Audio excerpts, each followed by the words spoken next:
Alors maintenant, nous devons avancer. Avancer vite et avancer fort dans les domaines économiques, financiers et industriels. Eh bien, nous, en France, un des choix stratégiques que nous faisons, c'est de renforcer nos liens économiques avec le peuple marocain et avec le Maroc.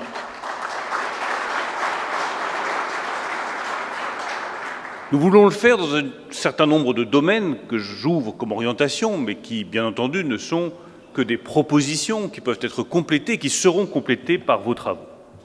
Le premier domaine, c'est celui qui définira les grandes puissances du XXIe siècle. L'énergie décarbonée. Les peuples, les nations qui seront indépendantes en matière d'énergie décarbonée seront les grands vainqueurs du XXIe siècle. Le Maroc et la France ont vocation à être les grands vainqueurs du XXIe siècle. Nous allons donc travailler ensemble dans le domaine solaire. Vous avez une géographie qui est propice au déploiement de panneaux photovoltaïques sur des milliers d'hectares.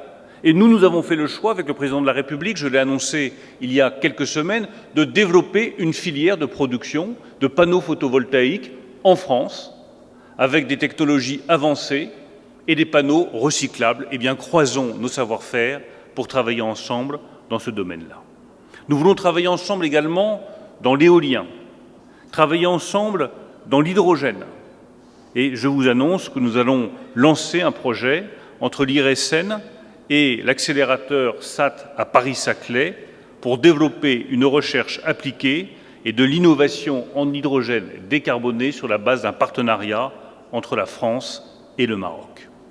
Je vous annonce également que l'AFD, l'Agence française de développement, débloquera un prêt de 350 millions d'euros à destination de l'Office chérifien des phosphates, l'OCP, pour que l'OCP puisse investir massivement dans l'hydrogène, dans la décarbonation et dans l'investissement vert. C'est un effort majeur de l'AFD à destination de l'OCP et du développement de l'hydrogène vert au Maroc. Enfin, nous voulons également travailler sur le développement des réseaux.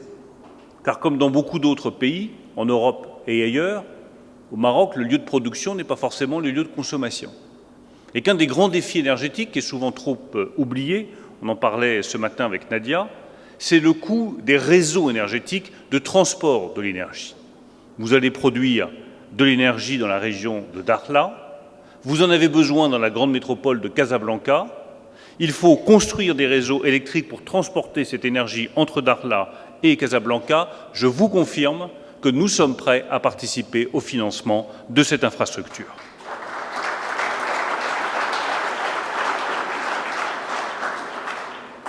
Enfin, je tiens à préciser en toute transparence avec vous que j'ai également mis ce matin sur la table la possibilité d'une coopération dans le domaine de la production d'énergie nucléaire.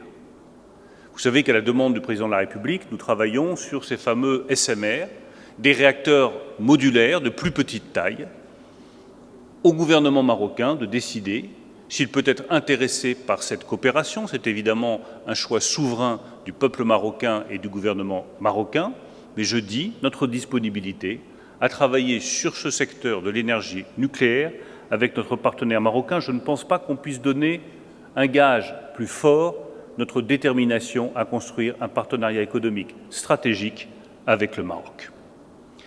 Deuxième série de sujets sur lesquels, évidemment, nous pouvons continuer à avancer, parce qu'il y a déjà de belles réalisations, c'est le ferroviaire, en incluant la formation. J'étais ce matin à l'Institut de formation ferroviaire, et je suis très fier parce que j'ai acquis mon diplôme de conducteur de train à très grande vitesse au-dessus de 300 km/h. Je tiens à préciser que c'est sur simulateur, hélas. Troisième secteur, l'industrie automobile. Il y a déjà de belles réalisations. Je ne suis pas plus long sur le sujet, car chacun sait qu'il y a des coopérations possibles, notamment dans le domaine du véhicule électrique et des batteries, où la France, je le redis, a fait le choix de la construction d'une filière indépendante, avec des savoirs, des technologies sur lesquelles nous pouvons travailler ensemble. Enfin, je vous citerai 3 derniers éléments sur lesquels il me semble que vos travaux seraient particulièrement utiles.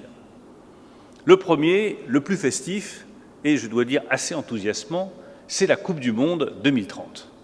Vous allez construire le plus grand stade de foot de la planète. Ça fait rêver. Et ça va attirer, je suis sûr, beaucoup d'investisseurs dans le domaine du bâtiment, dans le domaine de l'événementiel, dans le domaine de la géolocalisation avec des entreprises comme Thales, dans le domaine de l'hôtellerie, de la restauration. Je souhaite que nous mettions en place un groupe de travail franco-marocain pour travailler ensemble à la préparation de cette Coupe du Monde 2030 sous son volet économique.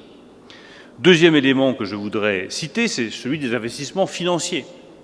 Vous avez créé un fonds d'investissement Mohamed VI, qui est dirigé par un ancien ministre des Finances et donc ami personnel. Eh bien, je souhaite que la BPI puisse, sur le modèle de ce qu'elle a signé ce matin comme accord, travailler à un partenariat étroit avec le Fonds souverain du Maroc.